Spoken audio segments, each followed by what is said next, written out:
আমরা এই মুহূর্তে দাঁড়িয়ে আছি উত্তর 24 পরগনার বাগদা অঞ্চলের মঙ্গলগঞ্জ গ্রামের মধ্যে দিয়ে বয়ে যাওয়া ইছামতি নদীর তীরে। এই হচ্ছে ইছামতি নদী। ইছামতি নদীর ঠিক উল্টো দিকে রয়েছে বিভূতিভূষণ অভয়ারণ্য। এই নদীটির সম্পর্কে যে কথা আমরা এখানকার মানুষের কাছ থেকে শুনতে পেলাম বা জানতে পারলাম, তা হচ্ছে নদীটি মূলত এর উৎস বাংলাদেশে। কালিন্দী নদী থেকে এই নদীটি বিভক্ত হয়ে এসে ভারতবর্ষের এই ভূখণ্ডের মধ্যে দিয়ে প্রবাহিত হচ্ছে। এখন এই অঞ্চলটা স্বাধীন হয় আমাদের ভারতবর্ষ স্বাধীন হওয়ার 3 দিন পরে।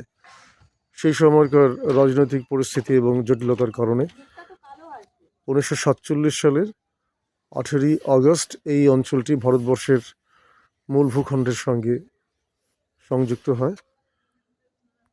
নদীটির নামকরণের পেছনে একটা ভালো গল্প শোনা যায়।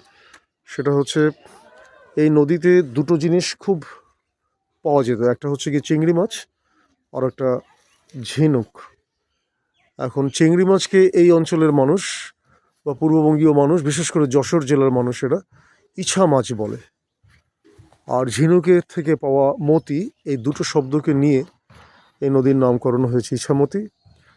এই যে ফেরিঘাট দেখা যাচ্ছে, এই ফেরিঘাট থেকে ওপারে যাওয়া যায়। মাথা পিছু 10 টাকা করে নেয় এখানকার স্থানীয় মাঝিরা।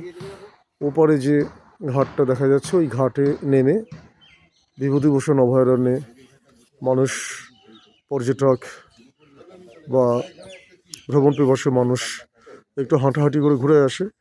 পাখির কলতান মুখর ছায়া নিবিড় একটি অভয়ারণ্য, পশ্চিমবঙ্গের দ্বিতীয় বৃহত্তম অভয়ারণ্য। এই অভয়ারণ্যটি 1900 বিঘা এলাকা নিয়ে অবস্থান করছে। ওই অভয়ারণ্যের বিশেষত্ব হচ্ছে এখানে প্রচুর হরিণ রাখা আছে, হরিণ চাষ হয়। বিশেষ করে যে সমস্ত অভয়ারণ্যে বাঘ থাকে, বাঘেদের খাবার হিসেবে হরিণ চাষ হয়। এখান থেকে হরিণ একটু বড় হলেই সে সমস্ত জঙ্গলে ছেড়ে দিয়ে আসা হয়। এবার আমরা যাব ঠিক ইছামতির তীরেই অবস্থিত একটি নীলকুঠির দিকে। নীলকুঠিটি 1830 সালের তৈরি হওয়া একটি জমিদার বাড়ি। হ্যাঁ, এই হচ্ছে গোবরডাঙ্গার রাজা মঙ্গলচন্দ্র আশের বাগান বাড়ি। তিনি এই অঞ্চলে বেশ সমৃদ্ধ জমিদার ছিলেন, উপাধি পেয়েছিলেন রাজা ইংরেজ সরকারের কাছ থেকে। এই বাগান বাড়িটি এখন কিছুই অবশিষ্ট নেই। সামনের কয়েকটা খিলান, কয়েকটা পিলার দাঁড়িয়ে আছে। এটি নীলকুঠি হিসেবে ব্যবহৃত হতো। অর্থাৎ এই বাড়িটা নীল চাষিদের উপরে অত্যাচারের একটি সাক্ষী হয়ে দাঁড়িয়ে আছে। যারা এই অঞ্চলে ঘুরতে আসে তারা এই নীলকুঠিটা একবার ঘুরে যায়। বিশেষ কিছু দেখার নেই, ভেতরটা একেবারেই ভেঙে চলে গেছে, এক ঝলক দেখে আসা যেতে পারে। এইটি ছিল আস্তাবল। রাজবাড়ির মূল অংশ বা নাচঘর, নাচমহল সব এখন এই জঙ্গলে ঢেকে গেছে, সম্পূর্ণ ধ্বংসপ্রাপ্ত। আর এই হচ্ছে বর্তমানে একেবারে খণ্ডহর হয়ে দাঁড়িয়ে আছে যে অংশটুকু। এদিকে একটা সিঁড়ি আছে উপরে যাওয়ার, কিন্তু খুবই বিপজ্জনক রাস্তা।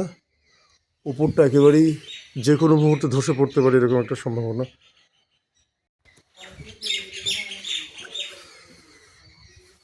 স্থানীয় মানুষদের মধ্যে একটা বিশ্বাস আছে এটা একটা ভুতুরে বাড়ি। প্রচুর নীল চাষি যাদেরকে হত্যা করা হয়েছিল, অত্যাচারিত ছিল তারা, তাদের নাকি অতৃপ্ত আত্মা এখানে ঘোরাঘুরি করে। এটা একেবারেই বিশ্বাসের ব্যাপার। যারা এই ধরনের অধিভৌতিক কাণ্ডকারখানা বিশ্বাস করে বা রোমাঞ্চ অনুভব করে, তারা এই বাড়িটা রাত্রিবেলা একবার দেখতে আসে। এটা একেবারেই ব্যক্তি মানুষের বিশ্বাসের উপরে নির্ভর করে। তবে এই অঞ্চলের একটা নীলকুঠি হিসেবে এই জায়গাটার একটা স্থান মাহাত্ম্য নিশ্চয়ই আছে। এই হচ্ছে গিয়ে মঙ্গলগঞ্জের নীলকুঠি।